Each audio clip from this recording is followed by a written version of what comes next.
대한예수교장로회 합동총회 차기 임원 입후보자들이 정견 발표회를 갖고 공정선거를 다짐했습니다.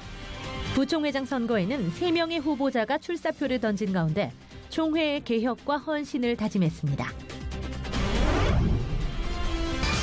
자율주행차의 상용화를 앞두고 독일에서 세계 처음으로 자율주행차 윤리 기준이 마련됐습니다. 20개의 조항으로 마련된 윤리 지침 가이드는 무엇보다 인간 생명이 우선임을 강조했습니다. 한국기독교총연합회, 한국교회연합, 한국장로교 총연합회 세 기관이 종교인 과세 대책을 위한 한국교회와 종교 간 협력을 위한 특별위원회를 마련했습니다. 특위는 앞으로 대언론, 대사회적 대응을 위해 단일 창구 역할을 하게 된다고 밝혔습니다.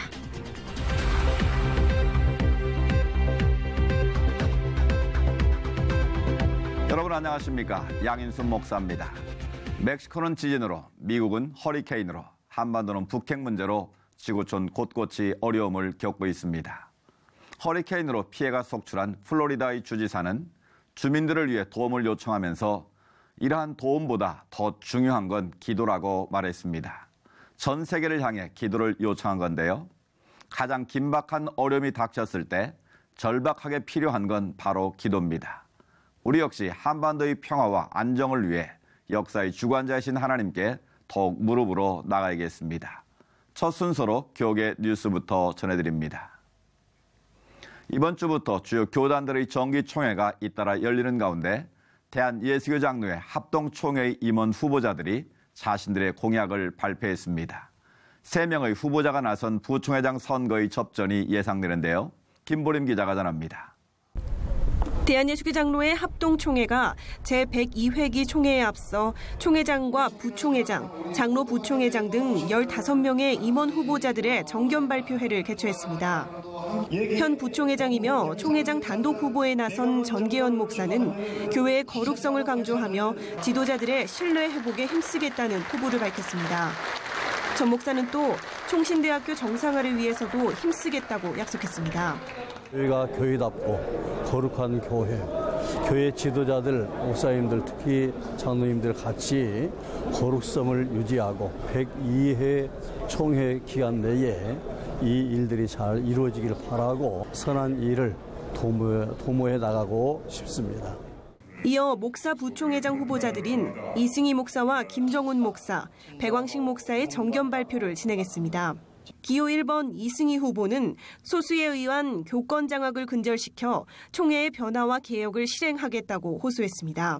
이어 기호 2번 김정훈 후보는 총회 정치에 건강한 리더십이 설 수 있도록 노력하겠다는 포부를 밝혔습니다.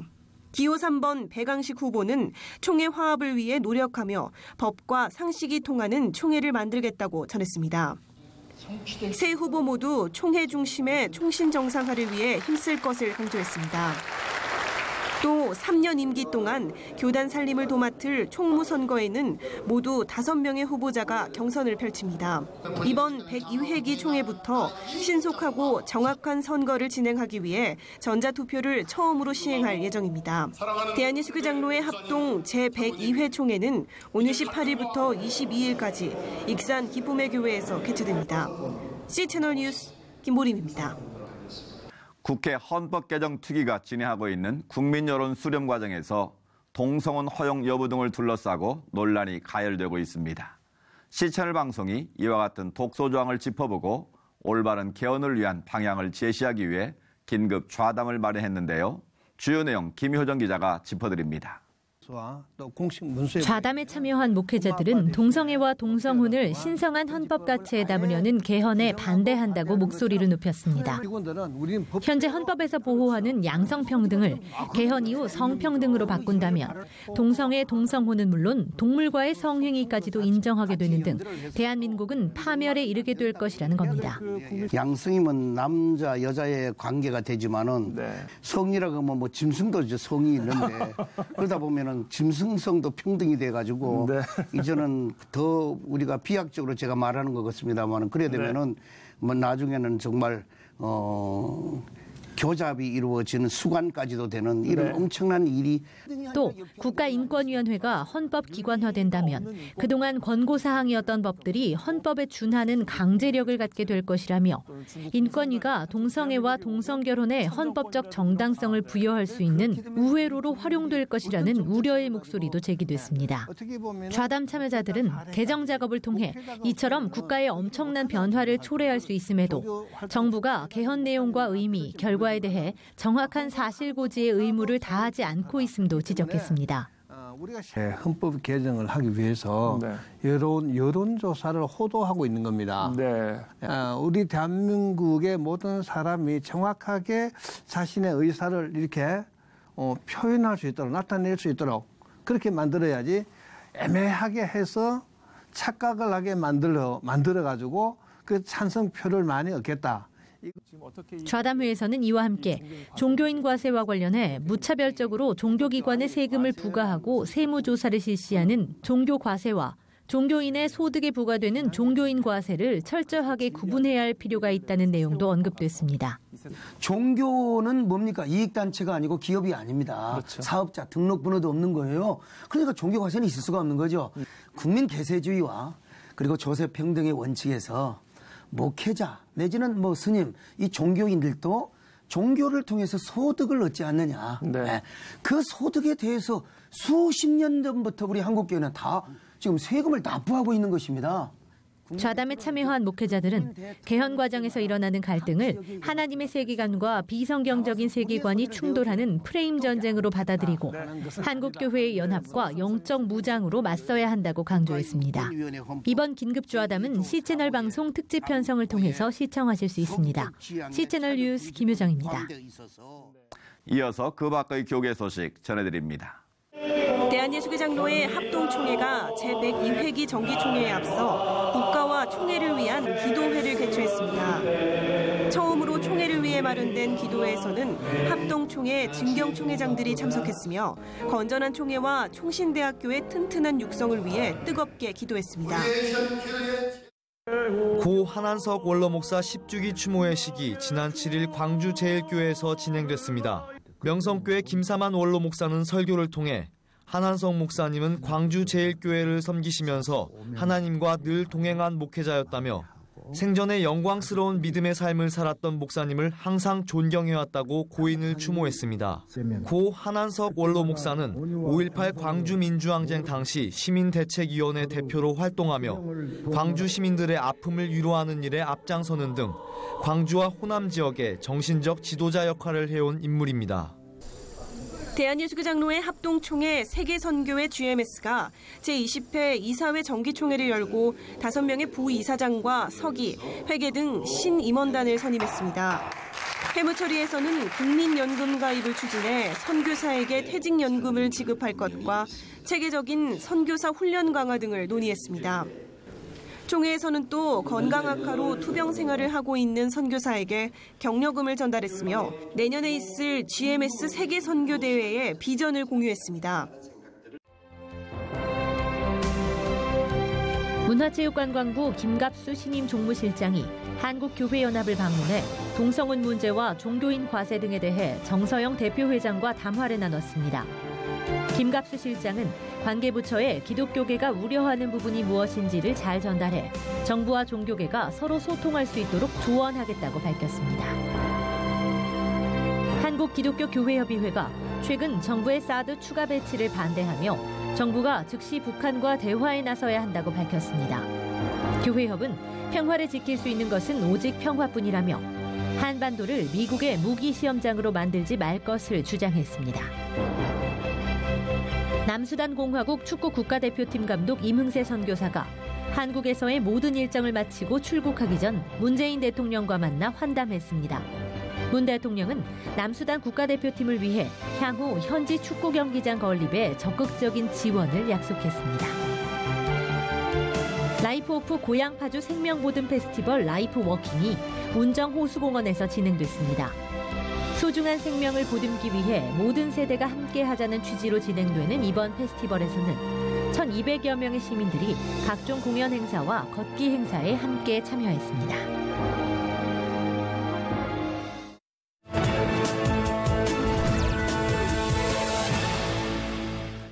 4차 혁명시대를 대변하는 말은 인공지능이 아닐까 합니다. 우리나라도 자율주행차 시장이 열렸는데 가장 문제가 됐던 건 윤리지침을 어떻게 마련할 것인가 하는 거였습니다. 그런데 독일에서 가장 먼저 그 지침이 마련됐다고 합니다. 관련 내용 독일의 허승우 선교사님 전화 연결해 들어보겠습니다. 선교사님 안녕하십니까? 네, 안녕하십니까? 허승우 선교사입니다. 네, 반갑습니다. 자동차 하면 독일을 떠올리는 분들이 많을 텐데요. 그 이름값에 맞게 자율주행차에서도 앞서가는 느낌인데 세계 처음 자율주행차 윤리지침 마련됐다고요? 네, 그렇습니다. 앞으로 2020년이 되면 자율주행차가 독일 자동차 시장에 나올 예정입니다. 그래서 독일은 세계적인 대표 자동차 생산 국가답게 자율자동차에 대한 윤리지침을 세계 처음으로 준비하게 되었습니다. 자율자동차 윤리위원회는 2016년 9월에 교통부 장관의 요청으로 각계 전문가들 14명으로 구성되었는데요. 이들은 전직 헌법재판소 판사, 철학자, 신학자, 공대 교수, 그리고 독일의 대표적인 자동차 회사인 벤츠라든지 폭스바겐이나 BMW 등으로 경영진으로 구성되어 있습니다. 교통부 장관은 이분들에게 자율운전에 대한 윤리지침에 대해 연구하도록 하였고요. 그 결과물로 지난 6월 20일 20개 항의 구체적인 지침이 담겨져 있는 36쪽의 보고서가 나오게 되었습니다. 이 보고서를 이제 도브린트 교통부 장관과 파기우 윤리위원장이 발표하게 된 것입니다. 그러면 구체적인 기준도 갖춰진 건가요? 네, 복잡하지 않게 20개의 구체적인 조항 윤리 지침들을 가이드로 내어놓았다고 할 수 있습니다. 윤리위원들이 각계각층의 다양한 분들로 구성되었는데요. 그렇지만 이분들의 윤리 지침의 핵심적인 내용은 인간의 생명에 관한 것이었다고 할 수 있습니다. 4차 산업혁명 시대를 맞이해서 자율주행 자동차가 나오게 되었지만 인간의 생명보다 더 중요한 것은 없기 때문에 그 안전성이 최우선되어야 한다는 것이었습니다. 그리고 사고가 났을 경우에 그 책임은 자동차 스스로가 질 수는 없는 거기 때문에 자동차 제작회사와 자동차 운전자에게 일차적인 책임이 있다고 제시하였습니다. 그러므로 자동차 운전자는 자율자동차의 작동 시스템과 운전 상황에 대해 잘 인지하고 잘 기록해 놓아야 한다고 명시하고 있습니다.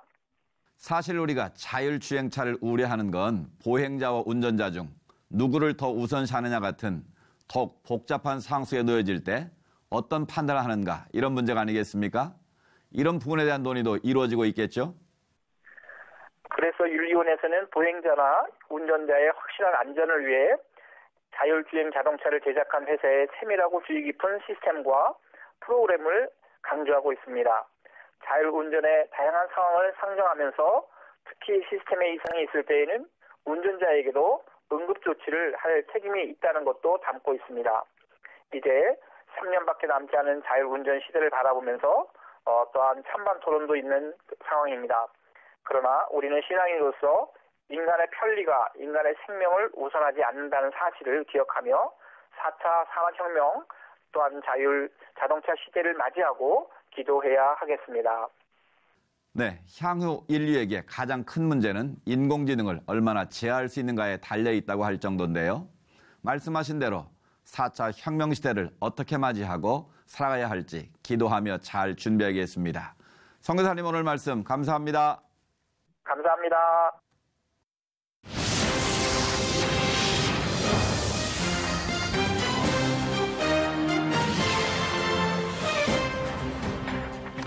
한국기독교총연합회, 한국교회연합, 한국장로교총연합회 이 세 기관이 함께 종교인 과세 문제를 위한 특별 TF팀을 마련했습니다. 오늘 이슈를 창에서는 TF팀 위원장 권태진 목사님 모시고 관련 말씀 나누겠습니다. 목사님 안녕하십니까? 안녕하세요. 예. 네, 목사님. 종교인 과세 문제를 위한 TF팀이라고 말씀드렸는데요. 정확한 명칭이 따로 있는 걸로 알고 있습니다. 예, 이게 한국교회 하나 돼서 그 TF팀이 활동을 해야 되겠다. 그래가지고, 종교뿐만 아니고 또 여러 종교를 함께 가려고 하니까 하나 되는 게 먼저인 것 같아서, 세 기관이 한 대표를 만들어냈습니다. 그게 이제 우리 기관이고 우리 기관에는 보면 변호사, 회계사, 네. 또 목사님들 그리고 대학 교수님들이 다 참여해서 한국교회를 어떻게 하면 종교의 자유를 지켜낼까 하는 것을 연구하고 있습니다. 네. 앞서 말씀드린 대로 한교연, 또 한장총, 한기총 이 세 연합기관이 함께 모인 것 아니겠습니까? 예. 이렇게 모인 배경이 좀 있을 것 같은데 설명 좀 해주시죠. 예, 그 배경이 있습니다. 제가 그 7대 종단 회의에 참석을 한번 했어요. 네. 6월 30일이죠.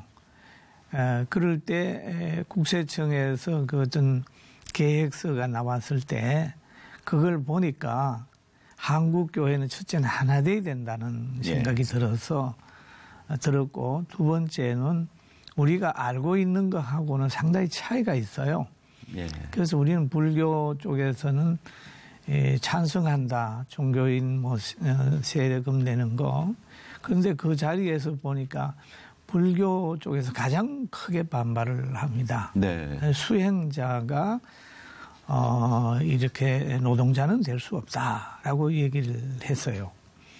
그러면서 거기에 나온 거하고 이제 그 종교인들 반응하고 너무 많이 대립이 되고 있는 부분들을 봤습니다. 그래서 우리 기독교도 하나 돼 가지고 그분들하고 해서 어떻게 하든지 나라를 좀 안정되게 하고 종교와 정부가 갈등하지 않고 서로 도울 수 있는 행복한 나라를 만들기 위해서 이렇게 시작한 거죠. 네. 예.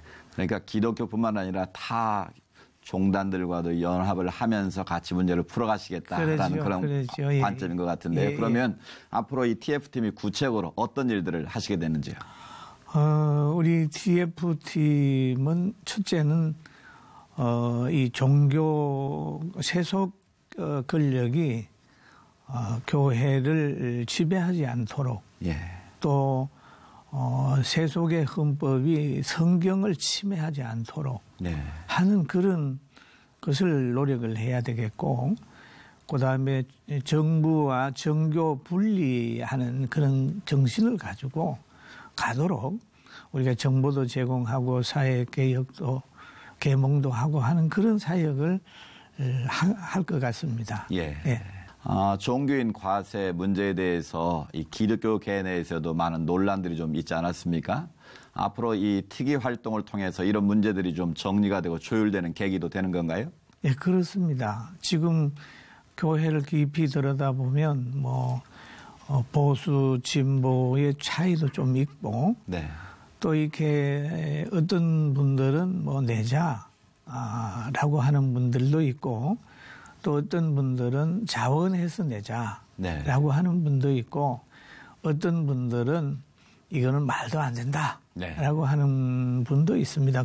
마지막에 가서 그 노동자가처럼 등록해가지고 세금 내는 거는 양심에 대한 문제다.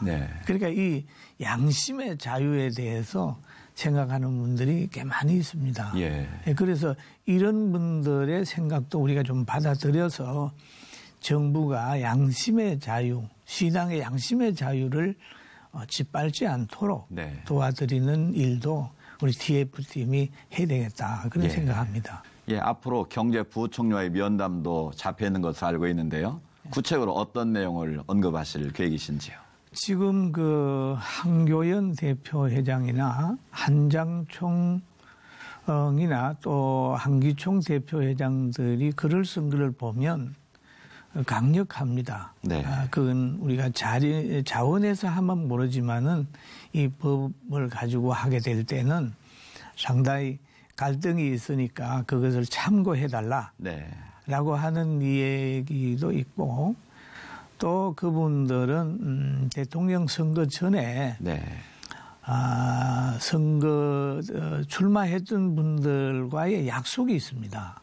그건 뭐냐 하면 빨리 시행하는 게 아니라 2년 유예해서 신중하게 접근하겠습니다라고 하는 공약을 다 하셨어요. 근데 공약을 하신 분들이 대통령 되고 나서 그냥 밀어붙인다 그러면 이미 정부와 교계는 신뢰가 깨지는 거거든요. 예. 그래서 그쪽에 가면 그 대표들은 그럴 겁니다. 2년 유예해서 더 신중하게 하고 예. 준비를 해서 하는 게 좋겠다라고 하는 생각으로 건의를 할 것 같아요. 제가 보니까. 예. 지금 만약 종교인 과세가 내년 1월부터 시행된다면 제일 문제가 되는 게 아직 여러 가지 면에서 준비가 덜 됐다. 그렇다면 어떤 부분들이 준비가 덜 돼 있는지 그 부분에 대한 접점을 좀 찾아야 될 것 같거든요. 그렇죠. 그 문제가 해결 가능하다고 보시는지요? 그러니까 구체적으로 어떤 게 문제가 되고 있고 또 그걸 어떻게 해결해야 된다고 보시는지요?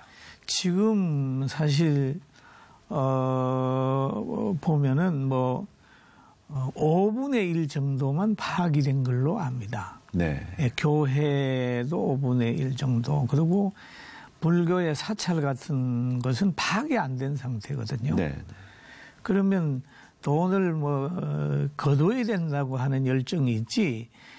국가는 원래 거두는 것보다는 가난한 사람들을 먼저 생각을 해야 되는 건데 예. 거두는데 먼저 생각하다 보니까 우리 한국 교회 개척교회나 또 불교의 생활이 안 되는 사찰이나 이런 사람들에 대한 연구나 조사가 없어요. 네. 그리고 그냥 거둔다 하고 이래 돼버리면 안 되기 때문에 지금 앞으로 남은 3개월 동안 그건 할 수가 없어요. 네.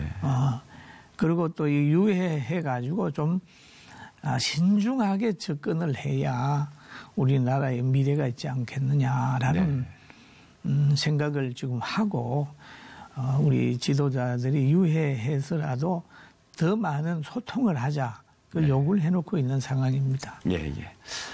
종교인 과세 문제에 대해서 기독교에 대해서 국민들이 조금 왜곡된 그런 입장을 가지고 계신 것 같아요.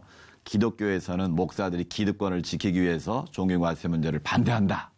이런 이제 생각들을 많이 하고 계신 것 같은데 언론에서 그렇게 보도를 하고 있고요. 실제로 기독교의 입장 한 곳에서는 이게 혼란이 없이 잘 준비만 된다면 우리도 응할 수 있다라는 그런 입장도 있지 않습니까? 그러니까 지금 이제 정부 측에서 준비할 것을 말씀하셨는데 만약 시행된다면 교회에서는 어떤 준비가 필요할까요? 첫째는 저는 봅니다. 한국 교회는 하나 돼야 된다. 네. 하나 돼야 된다. 그 다음에 종교의 자유에 대해서 늘 우리 자기 목소리를 내야 된다. 그리고 세법에 대한 이런 것들도 미국처럼 자원에서 내 가지고 그런 오해를 받지 않는 부분도 우리가 한번 고려해 볼 수 있다. 라고 하는 몇 가지 면을 지금 생각을 하고 또 만약에 이루어지게 되면 효과적으로 하기 위해서 여기엔 세무사, 변호사, 법무사 또 우리 TF팀의 교수들까지 있어서 머리를 맞대고 한국교회 수종들려고 좀 노력을 하고 있습니다. 네, 이번 정기국회에서 어떤 결론이 나게 될지 우선 지켜봐야겠고요. 말씀해 주신 내용들 정부도 교계도 차근차근 잘 준비해 나가야겠습니다. 목사님 오늘 말씀 감사합니다. 고맙습니다. 예.